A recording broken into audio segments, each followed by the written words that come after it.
Hello, dear. It's Heather, and you're watching Save Today with Heather J.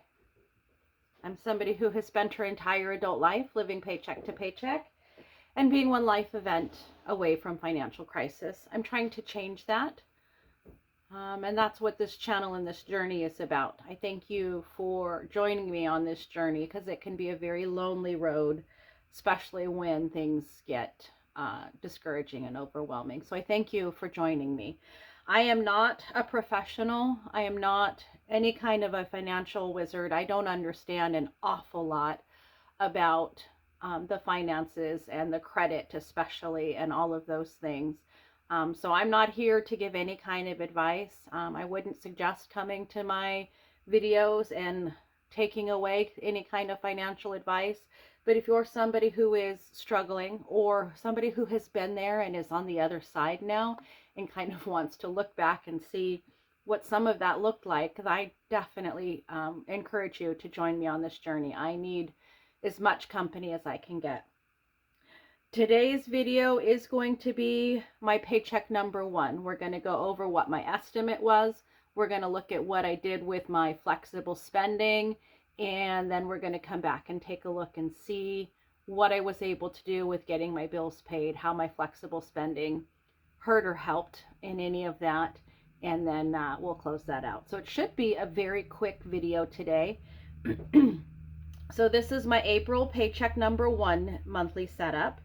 When I set up my estimates, I have my income, my fixed expenses, flexible spending, and then we go over my balance. For me, when I'm estimating my income, I start with my wages times the amount of hours I think I'm going to work that week, times the amount of weeks in that pay period, and I take away 25%. My fixed expenses are all of my bills that have a due date. I don't get to control how much I'm charged. I don't get to control when those are due. I just have to pay them. Most of them are fairly fixed month after month. A few fluctuate, but even though they're fluctuating bills, they're in my fixed expenses because I don't have a choice.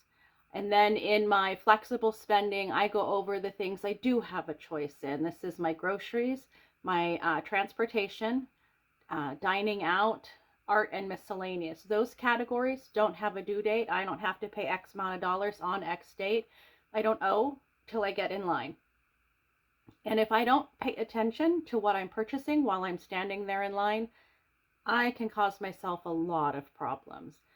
In particular, dining out is a struggle for me, and I definitely like to overspend in the art category. And of course, you know, we all want to eat, we all want to survive. Some of us, myself, like to eat an awful lot and enjoy food. And so those are areas where I can really spend willy-nilly and then not have money to pay my bills. So that's the area I have to track and watch weekly at the very least. And oftentimes at this point, I'm checking a couple of times a week to make sure I'm sort of on track with where I should be.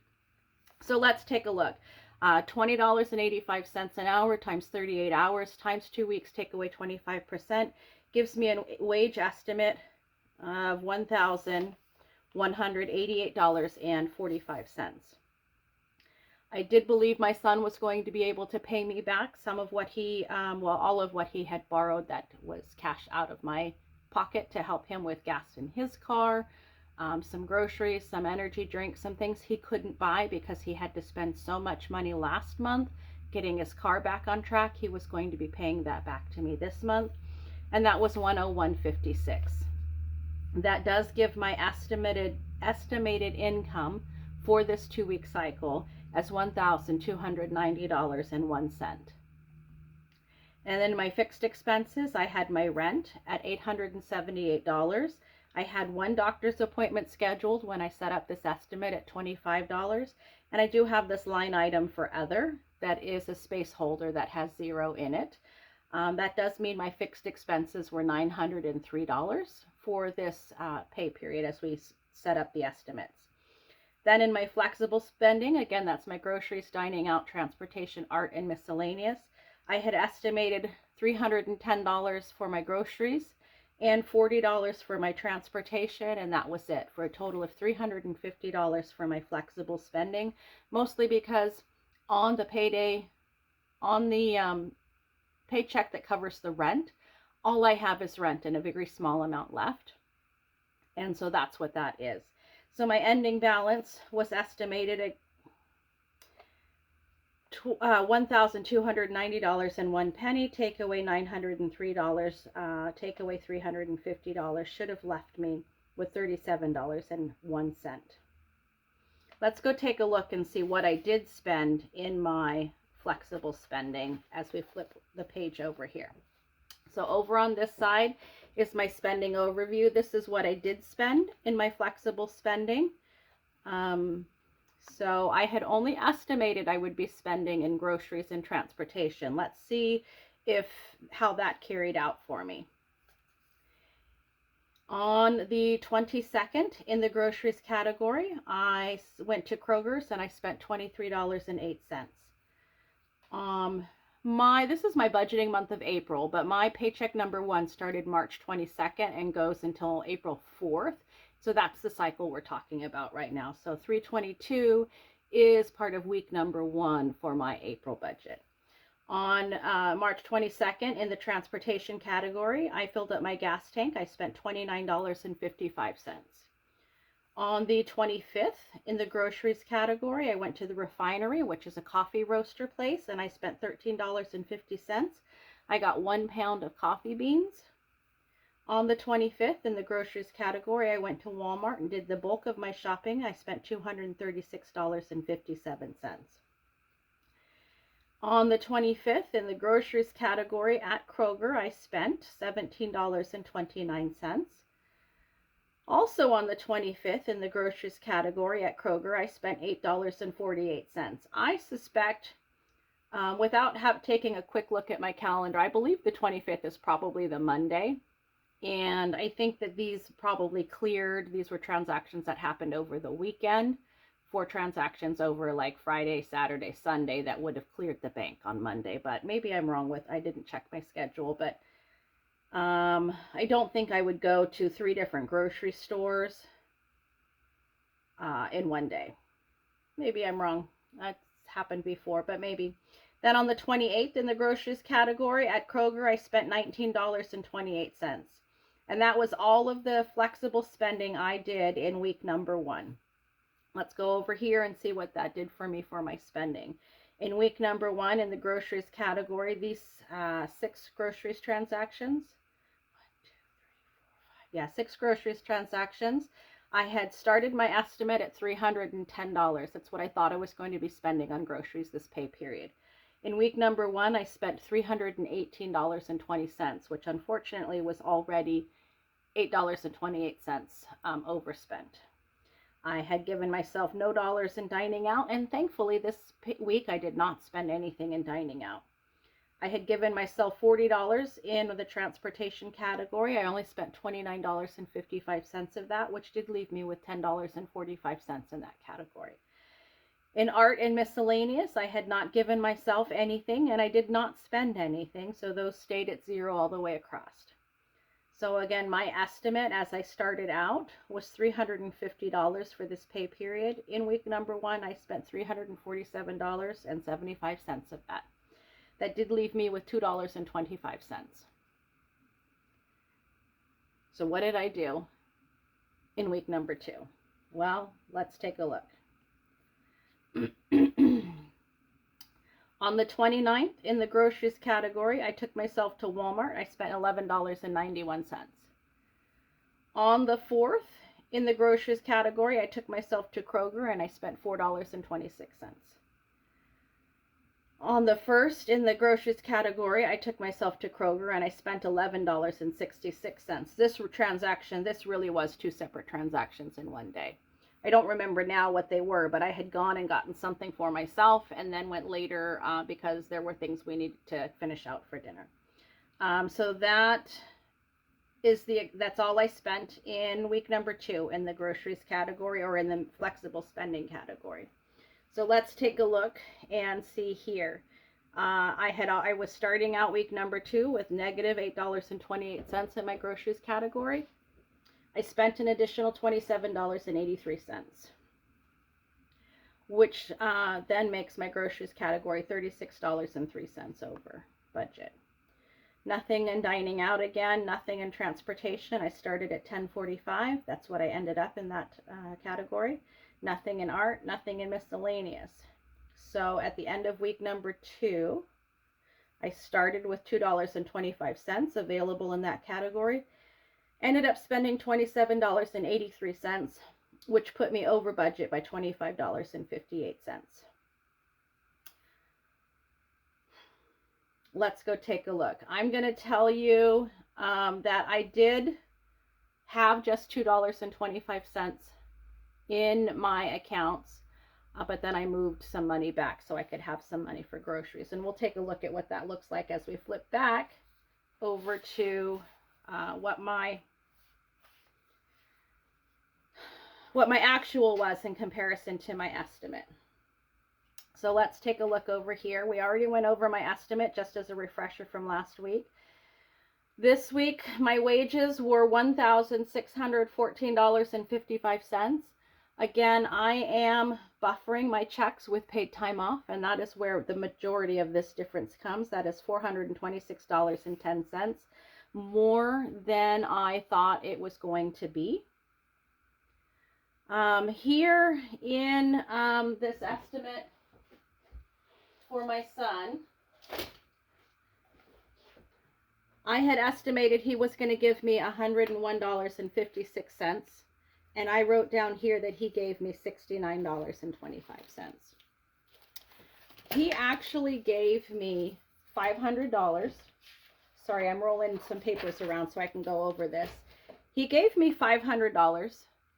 $8.75 was lost to fee, so that's $491.25 that I got. Of that, I left $69.25 in my budget to use, and that's part of what I pulled over to cover that buffer. I did put $422 of that $500 he gave me into savings. And then of this overage here, this $426, I put $374.36 of that into savings. I don't know how to show my savings, where to put a space for that yet in this part of the budget. I always go over it at the end of the month, but it doesn't really have a spot in here, mostly because I'm not estimating how much is going over there. So this is the next thing I'm having to toy with adjusting in my bank account. I had initially pulled over all of the money that was savings from him and all of the money that was savings from this, and I really did have just that $2.25 in my account. So I had only given myself I don't know, $47 of this money or something, but I pulled some of that back to cover those groceries. The other thing that happened, and part of why I was using less of my son's money, is that my taxes came back here. I didn't think I was going to get that tax return until paycheck number 2, but it actually showed up here in this paycheck. So I had this $50 in my account, and I did not realize that that had shown up. So when I checked to see how much money I had to spend on my groceries when I went to Walmart, this $50 was in my account, and I spent that $50 on the groceries. If I had been a little bit more aware, then I would have dialed that back, but I didn't. So I spent extra on my groceries because the extra was there for me to spend. And so that's what happened. I had this extra $50, so I wasn't counting on as much from his income to cover me for that. So because this is a new book and I'm, for whatever reason, having a hard time getting readjusted to the way things look, this was originally my line for other, and I screwed that up and had to put the payment that I was planning in there. And I didn't have room left for an other line, and I needed it so I could fix this other. So this is all squished. I'm sorry, it's ugly. That is the way that is. So I did get $1,733.80 in income this pay period, which was $443.79 more than I thought it was going to be. Then we're going to go into my fixed expenses. So I'm going to write over here because I like to have track of it, my other income.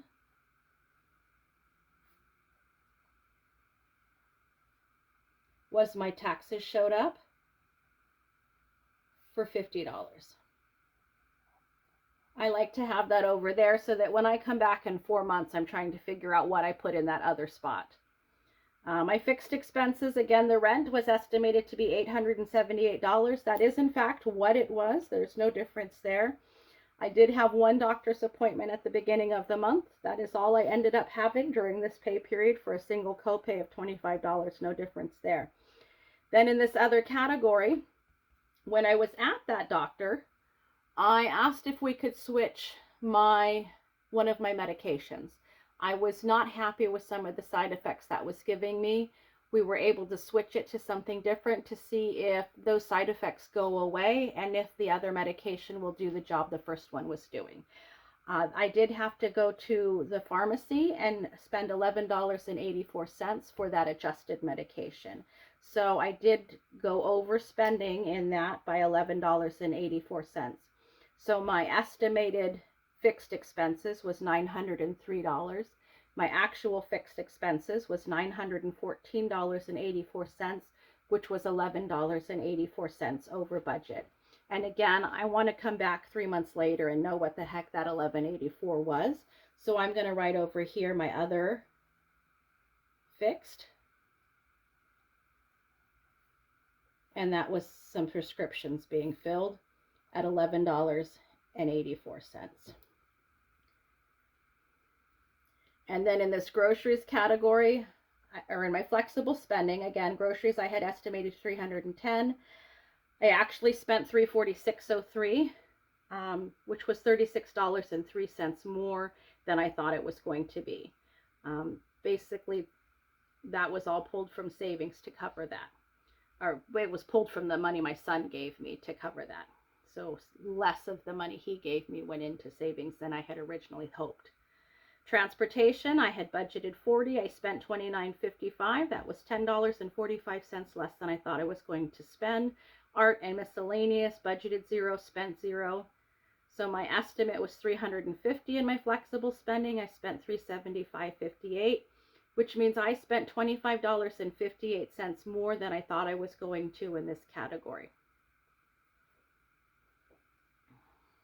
My ending balance, again, estimate $1,188.45, actual $1,733.80, which was $443.79 more than I thought I was going to get. Fixed expenses, estimate $903, actual $914.84, which was $11.84 more than I thought.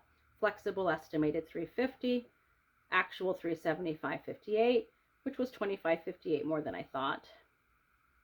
So then my total, I thought I was going to have $37.01 left.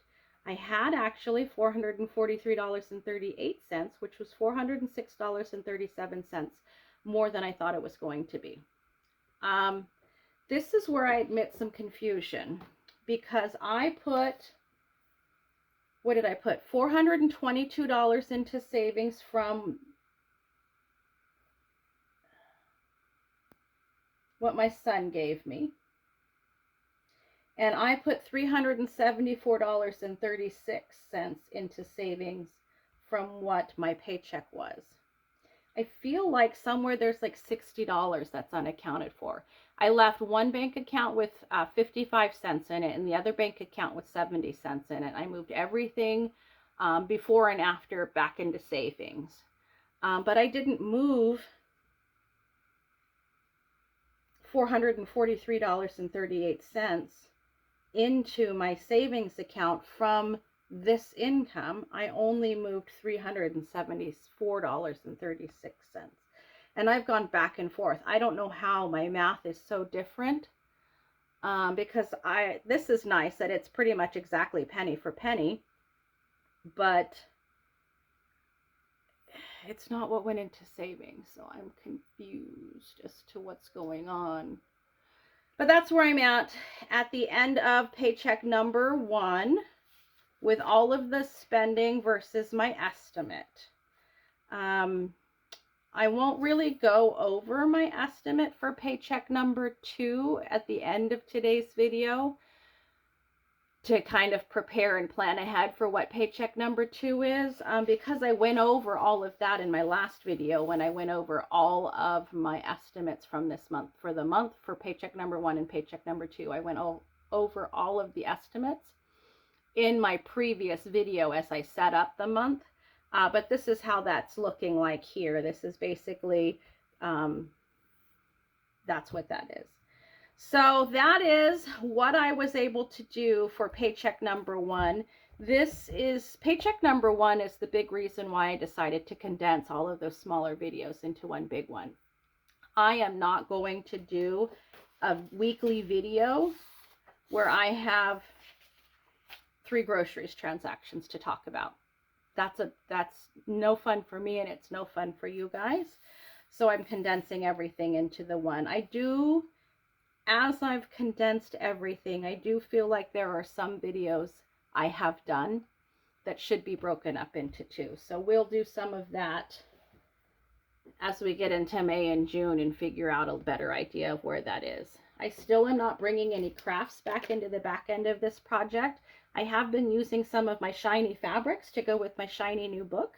I'm very excited about having this new book and getting used to that again. Those of you guys who have been doing this for a while, what do you do with your old book? Do you hang on to that? Do you look back on that and reference it at any point? I'm kind of at a loss. I feel like I just want to toss it out. The book is full. It's no good to me. I can't fill it out. And it's history, so it doesn't make sense to hang on to it. But also, is there a point where I'm going to want to pull that back out and be like, look at what I did? I don't know. You guys tell me, what do you do and why do you do it the way you do? That is it for me today. Wherever you are, whatever you're doing, please have fun. Bye-bye now.